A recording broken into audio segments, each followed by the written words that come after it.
Christmas উপলক্ষে বাড়িতে বানিয়ে নিলাম সম্পূর্ণ নিরামিষ ফ্রুট কেক। এটা বানানো খুবই সহজ আর খেতেও খুব টেস্টি। এর জন্য একটা বাউলে আমি নিয়ে নিয়েছিলাম 1 কাপ বাটার ও 1/2 কাপ চিনি। এরপর এটাকে হ্যান্ড মিক্সি বা চামচ দিয়ে ভালো করে ফেটিয়ে নিতে হবে। এরপর এর মধ্যে 1 কাপ দই দিয়ে আরও একবার ফেটিয়ে নেব।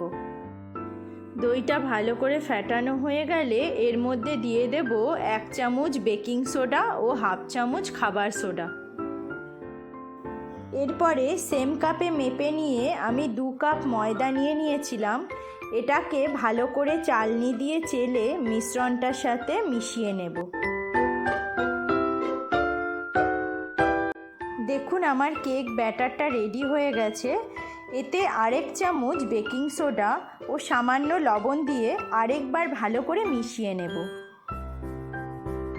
দেখো এরপর আমি কিছু বাদাম ও টুটি ফুটি দিয়ে মিশিয়ে নিয়েছিলাম, আর কিছু ড্রাই ফ্রুট বাঁচিয়ে রেখেছিলাম কেকের উপরে ডেকোরেশনের জন্য।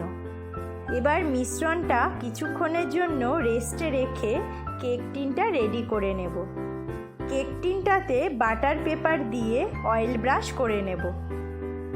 এবার কেকের ব্যাটারটা দিয়ে কেক টিনগুলো অর্ধেক ভরে দেব, আর অর্ধেকটা খালি রাখবো কেকটা ফোলার জন্য।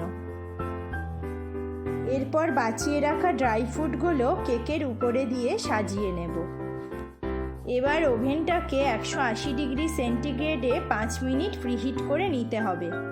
তারপরে কেক টিনগুলো ওভেনের ভেতর ঢুকিয়ে দিয়ে 40 মিনিট ধরে বেক করে নিতে হবে।